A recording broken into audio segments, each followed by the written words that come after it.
Hello and welcome to a PC3 Sports special interview with Dan Dakich. And he's an Indiana legend. He's a sports legend. If you're in Indiana, you will definitely know his name.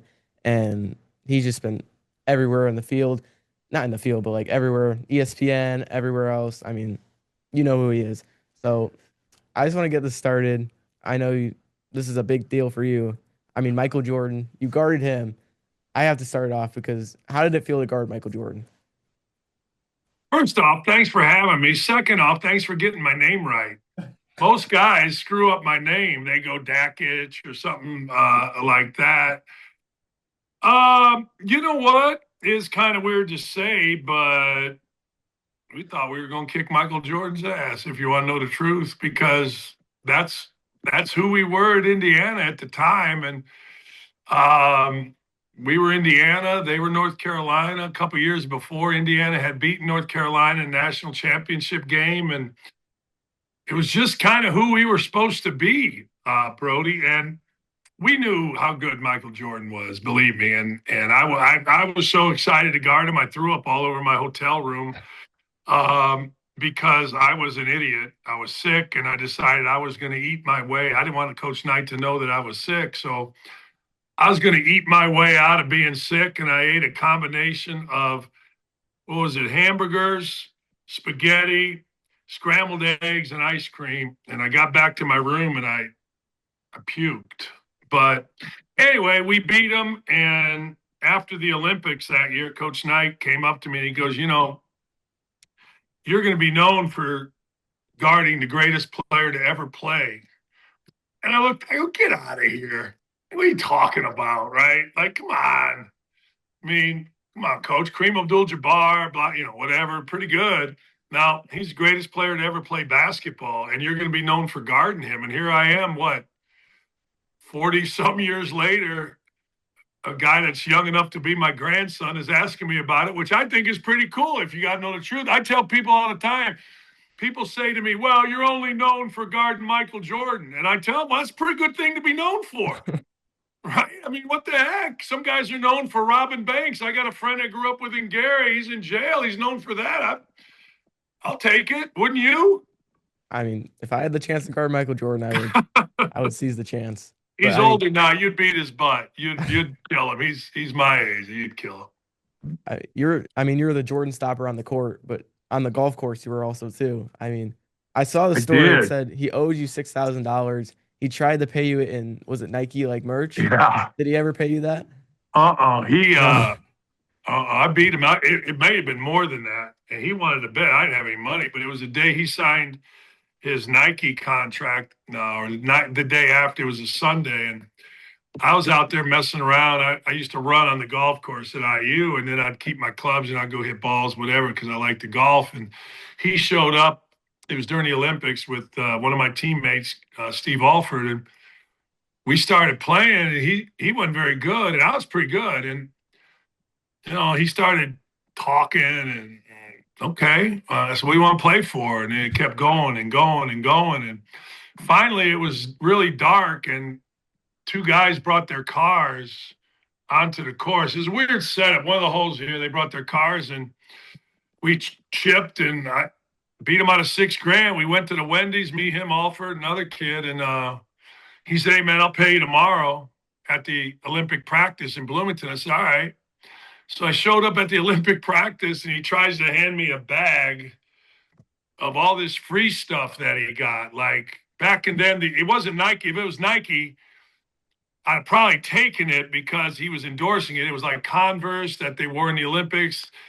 These are old school things that you never heard of, but maybe your teachers have. Polaroid cameras that they got for free, and these jeans, these Levi ugly plain pocket jeans, and is like, "Hey man, $6,000, let's go." Anyway, a few years later, he is in 1993. I went to a game. My brother and I went to Bulls playoff game with Jordan's agent. We went to dinner after with him, And he tried to say that the meal that he paid for, because I was eating with him, was payment for losing 6 grand. I'm like, wait a second. I mean, I'll pay. How about I pay the $200 for the meal and you give me 6 grand? That's a pretty good deal. But no, I've never gotten to 6 grand. And a friend of mine that knows him really well told me he got really mad a few years ago. I did an article in the Chicago Tribune, and they were talking about that story, and I said, well, he don't ever pay his bets, so I don't, They asked me if I'd ever play again with him. I said, no, not until he pays. You got to pay, and then I'll play with you, but not until then. But nah, it's pretty funny. Same like with the NBA. I know we were just talking about Jordan in the NBA. I know we've seen this with like the All Stars and all that with like the 65 game, if you've heard of that, where you have to play Mhm. Yeah, 65 games to get an MVP or Defensive Player of the Year. yeah. What are your thoughts on that? Because players like Luka Doncic and Jokic and SGA, they're all like on the very edge of the bubble of not making that. Let me explain this to you. I was looking this up today, and I was doing it for one of my shows. All right.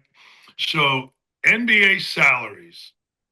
NBA salaries. I'm going to look this up so I absolutely have it. By the way, if you're going to go into broadcasting, you got just always have something with you so you can look stuff up. It makes you smarter. But think about this. Steph Curry this year is making 59,606,817. You can't play 82 nights. Luka Doncic or Nikola Jokic, one of my people, 55.2 million. You can't play 82 nights. What? You play, when my college roommate was a first round pick, Uwe Blott with the Dallas Mavericks, and they would do this. This was the rule back then. You would, let's say you're the Dallas Mavericks, you played in Chicago. All right. And 2 nights later, you played in LA. The rule was when you played in Chicago on a Tuesday, you had to be on the first flight, commercial flight now, not a charter, the next day. So if the game got over at midnight, you were on a 6 a.m. flight to fly to the next town, commercial, not private, where everything's catered. They stayed in okay hotels, but these dudes, man, they stay in. Hey, man, I don't even know if I've ever stayed in some of the hotels they stay in. You fly private, you can't play 82 nights. But you know what? There's a saying in the Dakich family. It's called "No good deed goes unpunished," which means that whenever you give in to somebody on something, they always want more and more and more. So, if they go to 65, or that is the rule, that's just silly to me because you're making. I mean, at $59 million a year, that's dang near a million a game if you only play 65. I mean, that's a pretty good job. I don't know. Seems like you could be able to play more. I would take that job if I made Yeah, that again. right? I'd take the other part. Get rid of the 59 mil. I'll take the 600,000. You kidding me? I mean, heck, crazy, crazy world. And a lot of these players right now they're taking load management. So these back-to-back nights, they don't play the second night, like players like LeBron. But we've now seen it in college basketball with Darren Peterson. Him at Kansas, he was taking a lot of minutes off. What are your thoughts about that? I think he's getting bad advice. It's funny. One of my good friends is a general manager of the Pacers, and he was a starting guard at Kansas, where Darren Peterson is playing. And he's a legend in Kansas. His name is Kevin Pritchard. He won a national championship. And he called me last week. He said, hey, man, do you have any idea why Darren Peterson isn't playing? I said, dude, you're the legend at Kansas. You were just there. Like, how the hell do I know and you don't know? He goes, Dan, I'm telling you, man, I don't know. And he was just there. I think he's a young guy that's getting bad advice. I think now that I coached against his dad was tough. His dad played at Akron. His dad was tough. And I think he's getting really bad advice. But now that it's out there and people are talking about it, you saw the other night, he played, 32 minutes or something? Mhm. I think you're going to see him playing more. And I think hopefully for him, Bill Self's a good friend. I hope that, I hope he plays and I hope they do well because I root for the kid because I always liked the dad. Yeah, and obviously he is an NBA talent. He wants to be in the NBA right now with that college rule, the 1 year. But Yeah. a lot of these athletes are now making a lot of money with NIL. Like Cooper Flag last year made so much money. I think he made more money as an NIL player than being the first overall pick. What are your like thoughts on that? Um, you know, I kind of like it. Like I'm supposed to be this old school gruff guy, but I kind of dig it. I don't want to coach in it. I don't. My son's coaching, and they got to worry about at Illinois State. They got two really good players that got offered a lot of money. They got worried about keeping them. But I kind of like it. I kind of think you know what. Uh, I would have gone to jail if I had that kind of money. I'm not gonna lie. I'd have been a complete. I mean, I'm from Northwest Indiana, like you guys. I'd have been fights. I'd have had all kind of stupid stuff going on. But you know what? I mean, I don't know why everybody's getting rich in college basketball. The announcers are making a ton of money. The referees are making like $8,000 a game. The coaches are making millions. Trainers. My son's making more as an assistant coach than I ever made as a head coach. So hey, why not, man? And you know what else? Some guys are staying in school and it's making the game better. Like I think every night college basketball is pretty good. Like tonight, Purdue's going to play Michigan State. That's going to be a really good game. So I kind of like it. Are you rooting for Purdue tonight? I hope both teams lose. Um, I'm not a Uh, big Mich. I like Izzo, but Michigan State fans chanted what they chant to me, F you, Dakich. I didn't really like that. And Purdue's Purdue, and I'm Indiana. So I like Matt Painter a lot and Brandon Brantley, the assistant coaches from my high school, but screw Purdue. That's kind of my whole thing. Talking about like Indiana and all that. I mean, you were inducted into the Indiana Basketball Hall of Fame in 2024. How did it feel when you got into that? Like, did it feel like you finally like achieved like what you've always wanted to do? I never even thought about it when I was growing up. Uh, Nobody from Andrean High School, where I went, ever played Division I college basketball. Nobody.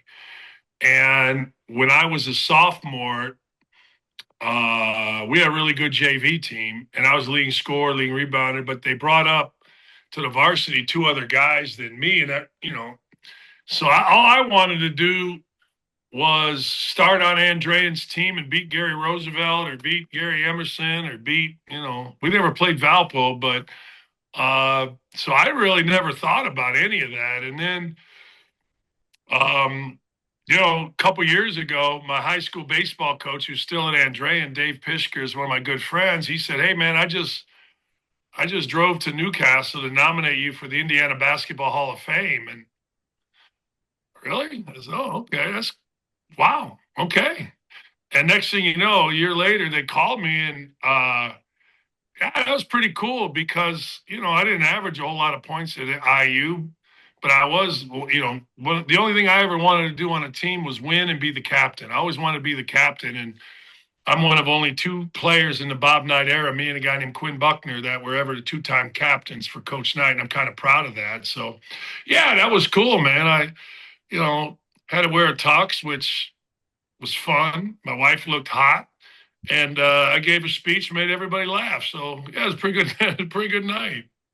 I know when you played in high school, I mean, there was no classes at all. Like teams would just go up against anyone. Now that there's 1A, 2A, 3A, 4A, and it goes all the way up to 5A. I mean, what are your thoughts on that? Yeah, I have mixed thoughts on it. It's been long enough; it's never going to change. But I have two thoughts on that. One, I'm really like we went to the state finals and there was no classes, and we were a small Catholic school, and I'm really proud of that. It wasn't like we went in, class A, like we beat Hammond High, Gary Roosevelt, big schools, and but I also understand, like Andre in my school won a state championship a few years ago, and that was pretty cool for the whole community. So you get a lot more people that feel the fun of a run to the state finals. I know Valpo's been involved in that, and I've been able to call on the broadcast a couple of years the state finals, and I'm okay with it. A lot of older guys hate it and all that. I don't know. My time, our time was our time. It was fun. It was great. I wish Indiana would go back to that, but they're not. And the difference now, man, I'm telling you, here in Indy, I don't know how big Valpo is. I know it's a big school, but you got schools like Carmel, Warren Central. You got schools like Lawrence North. You got massive Brownsburg, massive schools, and I don't know. It's really not fair. The schools were big back then, but not like that. So I'm cool with it. Guys my age always on my radio show, they still about it, but I don't know. I'm cool with it. I got no problem with it, and everybody seems to enjoy it. So the heck with it. I know you played under Bob Knight and all, and you know him very well. What were your thoughts when he got into the the Hall of Fame? Should have been. In fact, first time he was up, he didn't get in because I think some of the people on the committee didn't like him personally. But we went, my wife and I went out to the Hall of Fame, and it was pretty cool. I mean, he's the greatest basketball coach I think to ever coach basketball. He didn't, we beat Michael Jordan, and we had one first round pick on our team, and they had like eight. And I always say if he could take a guy like me and get to the Elite Eight, he's a pretty good coach because I wasn't Michael Jordan, and he was. I loved playing for him. I loved working for him. We had a fallout later after when we were both at ESPN, but I really liked playing for him. He was very fair, very tough, crazy tough. In fact, we used to call him crazy. He would, when he came in the gym, I'd look at my teammate kid named Steve Alford. I go, "Crazy's here. Let's go."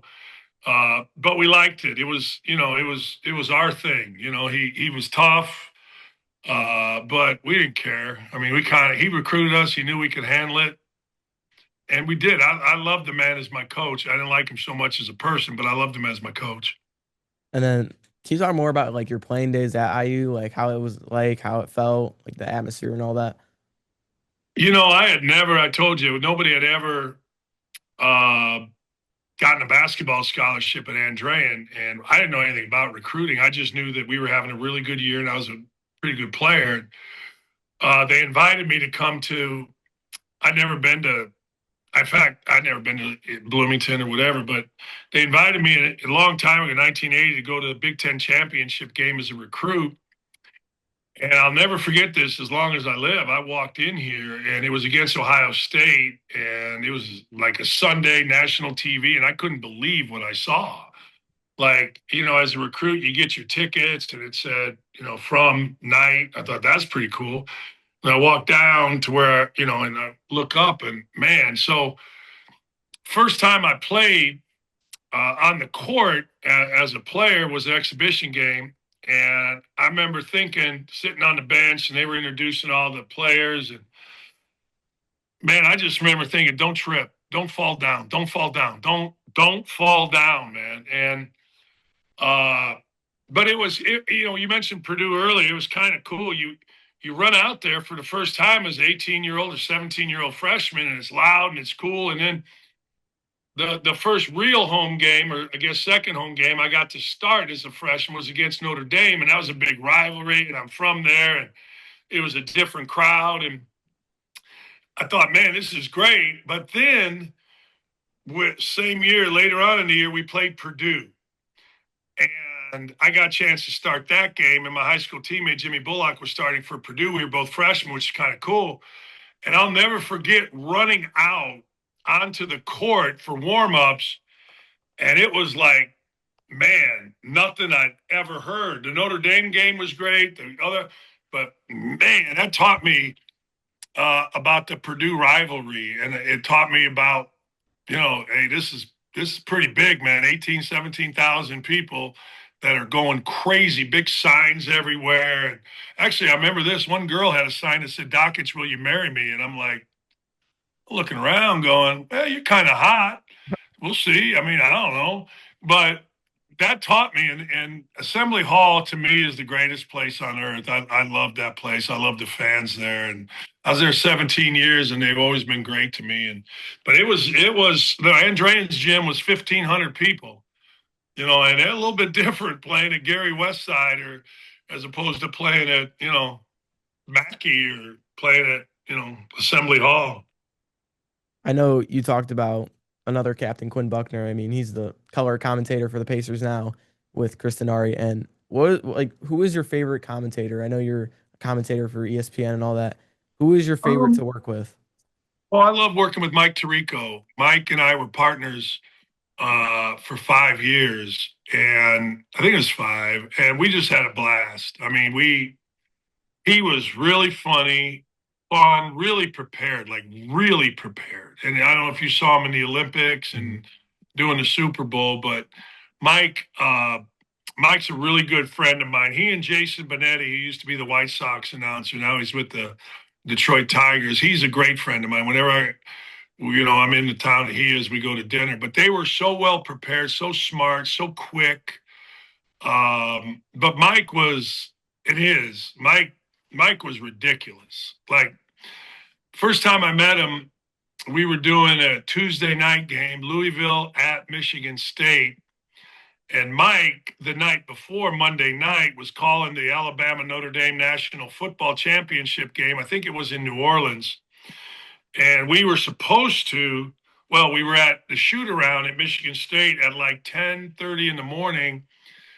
And we walk in, and Mike is already there. He had already flown from New Orleans back to his home in Ann Arbor, drove to uh, East Lansing, and a lot of guys might have said, "Hey, I'll see you at the game," but Mike was awesome. Is awesome. He's a friend. He texted me the other night because we have a text chain, and we were making fun of all the credit that he's getting now for being the greatest announcer. We're like, excuse me, you're full of crap. I got a swear jar here, by the way. I got to put dollar in. That's my Lent. That's my Lent thing. So I don't know, man. I gave up swearing for Lent, but I take a swear jar wherever I go. Um, Moving on, I mean, to football now. I know the Colts season they wrapped up sooner than they expected. I mean, after that Yeah. great start, then Daniel Jones getting hurt out for the rest of the year. How do you feel that they're going out there and trying to get Tua? I hadn't heard that. I mean, I don't think they're going to go get Tua. Tua's got a lot of price tag. I think they're going to sign Daniel Jones, and I think they're going to try to either franchise tag him, which means he gets paid among the top. I think it is 5 or 7 salaries, or they're going to go and they're going to do that. I don't think they're going to be in play for Tua. I think they're going to try to sign Jones. And if they don't do that, maybe, but that's guys that I know inside the Colts told me that's what they're going to do. Do you think they're going to franchise tag Alec Pierce?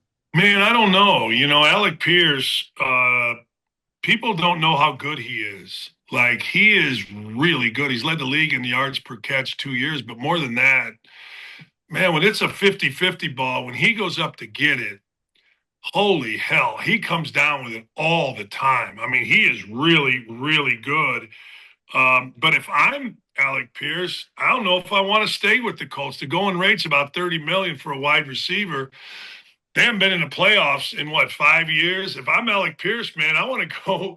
I want to go somewhere where I got a chance to make the playoffs, where I got a quarterback that can throw the ball, stay healthy, that kind of thing. So we'll see. But I think Alec Pierce is great, and I really, really hope they keep him. I do. I think he's terrific. Yeah, and also the Colts they drafted Anthony Richardson back in I Man. believe 22, 23. Now they're you look upset about that one. They're looking to Well, trade him. it's just sad because they made him the fourth pick in the draft, and he wasn't ready for that. Now they announced today that, well, they're going to trade him, or they're going to make both teams can look for both sides, and that's just sad because he's a nice kid, man. He is a good dude, but he doesn't have any experience, and he gets hurt all the time, and that's a bad combination in the NFL. And I was hoping that Anthony Richardson would be great. Like, I was hoping that he was going to be, because when you do shows in Indy, you want them to be good. It's more fun. People listen when they're good, and you want something interesting. And Richardson's an interesting dude because how talented he is. But I don't think it's going to happen for the man. I think he, as they say in the movies, he gone. Do you really like overall, do you think they gave up on him too early? Like I feel like the Yeah, I beginning kind of of this year. do. Yeah, like if you draft someone like Bo Nix, all Hmm. right, Bo Nix I think has the most starts in the history of Power Five teams ever. Well, if he's not very good within a couple years, all right, you give up on him. But a guy that you drafted knowing that he didn't have much experience, drafted knowing that he's an immature kid, but a good kid. You know what, Brody? I don't know how you just. I guess they're giving up. I mean, I got a guy that tells me that ever since he tapped out a few years ago, it's kind of over for him. So I don't like. I wish that wasn't the case. But yeah, I do think if they get rid of him, if he's not on the team this year, or if they trade him, I do think they've given up on him too early. Yeah, I mean, he's always like in college, he was a great player and just overall, I mean, I thought Just he was hadn't had a really lot of experience, mhm. you I know. thought he was a great player. So I mean, Yeah, for them to give up on him, it's hard I to don't like see. it. But hopefully he finds a new team. But moving on to like your show. I know I was watching a little bit of it earlier and I saw that you go on 3 hours every day. Does your voice ever like give out sometimes? I actually do four. I do an hour in the morning on a streaming show. It used to be five. Yeah, I'm struggling today. Like my son, I don't smoke. I've never smoked. But whenever they win a big game, I smoke a victory cigar in my basement. They had a heck of a game. He's at Illinois State. They had a heck of a game last night. So I'm fired up. I smoked this cigar. And now I can't breathe and my freaking tongue hurts. And I've never been I've never been like, cigar guy. But I started this stupid tradition, so I'm struggling today. I usually take care of my voice, but yeah, I go basically 4 or 5 hours a day. What I do last night, I did a show on Fox News, Ingram show, so that was another 20 minutes, and but that's all right. Hey, look, what does your dad do? He works at the mill. Yeah, that's right. That's what my whole family does. Mill workers growing up. My dad was a teacher in Gary. If I complain about doing this job, my brother beat the crap out of me. My sister probably beat the crap out of me. That's exactly right. My whole family, iron workers, mill workers, cops, that kind of thing. So, yeah, I mean, I would go to work if I'm half dead, or I'd go to work if I didn't have a voice and fake it because those dudes work, I play. Do you have any advice for like people who are wanting to go into this industry or like this specific area? Yeah, I do. You got a good start because you're prepared. Most guys aren't prepared. That's a very good start. Second thing, I always tell people, I took this in college. I took telecommunications because I'm really stupid, and I couldn't get through. What was it, geometry or what? Math, calculus. I couldn't get through calculus, and I went to the academic lady. I said, "Give me something with no math." The academic lady was my friend. She goes, "I'll give you something with no math and hot girls." I said, "Give it to her." She goes, "Communications." And the one thing, there's a number of things you learn, right? But I'll tell you this: you must be yourself. You must be yourself. Like nobody's going to believe you if you're not yourself. Truthfully, it's no different in coaching. If you're not yourself, I got this thing here. If you're not yourself, then players aren't going to trust. Second thing is you got to dominate the mic. Like right or wrong, you got to dominate the mic. You can't be passive. You can't be soft. You can't be quiet. And right or wrong, and your preparation takes care of this, but you got to have opinions. Like nobody, you tune into some, like people tune into my show, they want to hear something that's prepared. I got to know more than the listener knows, or else why, and I got to do it in such a way that they want to stay and listen. So I consider myself more of an entertainer than I do a journalist, because you mentioned the 3 hours. Well, I got to get people coming back every day, every day, every day. And if you're meek, if you don't dominate the mic, it ain't going to happen. And if you're not yourself, so many people change the way they talk. So many people think you got to have a shtick. You don't have to have a shtick. You just got to be prepared, dominate the mic, and be yourself. And usually good things work really well. And be aggressive. Be aggressive. Like when I went into broadcasting, the first game I ever did was a high school game on the internet. And next thing you know, I'm doing somebody asked me to do a Butler game. I did a Butler game, and I'm walking out of the Butler game with I don't know if you remember Gordon Hayward, who was an NBA Hmm. player for a long time. I'm walking out with his dad, and I get a phone call. You never know who's watching. So I get a phone call, and it's a weird number.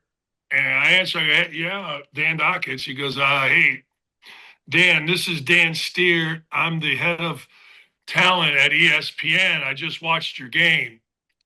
Like, what are you talking about? At first, I didn't believe it was true. I thought maybe it was one of my friends. I said, how'd you watch my game? It was on a little Christian station here out of Kokomo, Indiana. He goes, no, it was on a satellite. And he hired me, to work at ESPN with Tirico and these guys. So you never know who's watching. And don't ever be afraid to take any job, any gig. Like I had a guy tell me today, I work for Fox basically, and I'm supposed to clear every interview that I do. And I said, hey man, I'm going on this show. High school teacher asked me, and he goes, no, you shouldn't do that. That's what we talking about. He goes, well, you really, you should probably do only national stuff. And I said, you can kiss my backside. I go, you crazy. I can get out of here. And we talking about it. I said, you know what? They asked, I'm doing it. And, so do everything, man. You never know. Somebody asks you to do something, do it. Teacher asks you to interview the lunch lady, do it. You never know what's going to happen. The more experience you get, the better you are. I'll Yeah. tell you this story, true story. First time I did a game on ESPN, first time. It was me and a guy named Dave O'Brien, and we're kind of getting ready for the Big Ten season. And it's Indiana against Wright State. And I did one game. And I am so bad during this game that I'm sweating. Like I am terrible. And I know I'm terrible. So at halftime, I looked at my partner. We called him Obi. I go, Obi, I'm going home. He looks at me. He goes, what are you talking about? I go, no, I'm terrible at this. I'm the worst there's ever been. And I know I'm the worst. I'm out of here. You guys do the second half without me. He goes, sit down. He goes, you're fine. And, a year later, they gave me every national game that I wanted to do because you do more and more and more, you get better and better and better. But, you know, you just keep doing it and then you figure it out. Yeah, we had this girls like tournament. They had their like in season tournament where they play all their like sectional competition, Yeah. and it was a championship game. I was with my color commentator, and I probably had one of the worst starts I've ever had, like the worst intro I feel like I've ever done. But then after that, I really picked it up, and I feel like Yeah. after that it was one of the best games I ever did, especially with the closing call, which I sent down for like a state thing, and honestly, like my mind throughout that, like I feel like not as like a person, but as like a commentator, I feel like I over like grew that moment of like feeling like I just did the worst job ever and I messed it all up to like having one of the best games of my life. That's the thing, man. I mean, it's like anything else. You go play baseball. If you're 1 for 3, you're great. You do play by play, particularly at your age, or particularly when you're starting out. It's like anything else. The more you do it, the better you're going to be. The more I was terrified. My first year at the Big Ten Network, Jimmy Jackson, myself, and Dave Repson, and I didn't. I'm like was happy when the game went over and we didn't have to do a post game show. I'm sitting there going, "Hey man, are we done? Are we done?" And then by the end of the year, I'm like, oh, "Man, we should do our own show. Screw this game. Get us on there." That kind of thing. So it's just a matter what you do, the better you are, the more comfortable you are. Yeah. You're off to a really good start, though. I'll Thank tell you you. that much. Doing play by play interviews, that's awesome, man. Yeah. And just, it's been overall like meeting a lot of new people. It's been great. Yeah. Now, are you guys at Valpo High School, or is that the Porter School? Where are you guys? It's the career center. So we have like a bunch of like people from Northwest Indiana, like all around the Gotcha. region. There's like, Where's I the think school? Where's it at?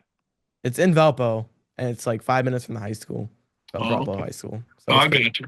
Yeah. yeah. And so with indie sports right now, it's really been rising as like the Pacers who just went to the finals last year, Yeah. now a tanking team. But I mean, next year they should be good with Halliburton back, hopefully. IU football just coming off a national championship. IU basketball, they're they're up there. They've had a better year than the last Yeah. couple. It's they're I mean, yeah, I mean they've had a better year than the last Yeah. couple. The Colts, who just had a great start, they had a promising future. They don't have a first rounder anymore in this upcoming draft. How did I have a question now. I just came to my mind. That Sauce Gardner train that got rid of their first rounder. How do you feel now that they don't have that and they're having some trouble in the QB room? Yeah, I got to tell you, I thought the Sauce Gardner trade was great until it wasn't. You know what I mean? Like it's one of those deals where you're like, man, this is what you need. I'm sorry, I had to move the phone because the charge is running out. No, you're And fine. then he gets hurt. The first round pick, I think the general manager is awful. He's been there 9 years. This is his 10th year. They've never won a division, one playoff win. So for him to get picks doesn't mean anything because he's terrible. So I didn't mind the trade. I just hope the kid can stay healthy. I hope Jones can stay healthy if they sign him. And you got a chance. But the problem is, that division was terrible, awful. It was like the Yeah. worst in football. Now it's getting pretty good. C.J. Stroud and that defense at Texas seems like Trevor Lawrence has figured it out a little bit. The Titans were bad, but they got a new regime in there. Cam Ward they like. So, I don't know. I think here's the thing. Like I rip and crush people, but it's so much more fun when you win. Hmm. Like, people always say to me, well, Doc, it's you hope the Colts lose because Monday on the show, everybody's going to be listening. And I say, yeah, that's right. On Monday, but by Wednesday, nobody wants to hear the negativity anymore. And if you win, then everybody wants to tune in all week because you're getting ready for the next game and it's more fun. So I always root for the Colts. Grew up a Bears fan, but you know what? I like the Gardner trade. He's got to stay healthy. Yeah, and especially I mean the division is now ramping up. I mean, Getting better. Other than the Titans who have really just Yeah. been mediocre all the time. The Texans also looking maybe to trade CJ Stroud. Some sources were saying that. But moving on to the draft, I mean, I use Golden Boy right now, Fernando Mendoza. What are your thoughts on him? I think he's great. Like my wife, my daughter, my stepdaughter, and I went to all the games, went to Rose Bowl, Peach Bowl, and national championship. And I just think he's great, man. He's the kind of guy, like when he got hit, we were at the Big Ten championship game, and when he got hit on the first play of the game, I thought he was dead. Like our seats were right down there. I swear to God, I thought he was dead. He got hit and he's laying there, and we're all like, oh man, because he's the guy. And he got up and was so good after that. And that's kind of the test. It's a test to you in the broadcasting when things don't go well, or basketball when you're 0 for 10, football when you get smacked in the mouth. I mean, there are a lot of challenges, and he met everyone, man. And he's going to be the first pick. Everybody, I was talking to some guys at the combine today. I was talking to Boomer Esiason, and everybody seems to think he's for sure the first pick. Tom Brady and his spy tech is his general manager. They're going to take him. So, uh, you know, weird. As a guy, I was in Indiana 17 years, and I went to every home football game except when I was recruiting or if we had a game. And I never imagined what would happen. So, man, Signetti's got it going. It's used to be this in talk radio in Indianapolis. It was either you have to talk about the Colts or IU basketball, or you're wasting time. Now, Colt or IU football's jumped in there. Yeah, and Signetti you just talked about. He just got that big contract, Yeah. and Mendoza now gonna be the number one overall pick. He's gonna get that money.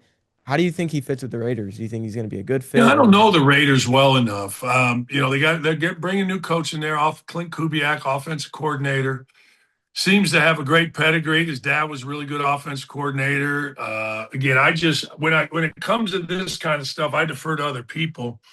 And again, in talking to guys like Tarico or talking to Boomer, it's like they think he's a perfect fit for what they try to do, or at least what Kirk, I think his name is Clint Kubiak, mm, has done at other jobs. So, when you're the first pick and you're a quarterback, a lot of pressure.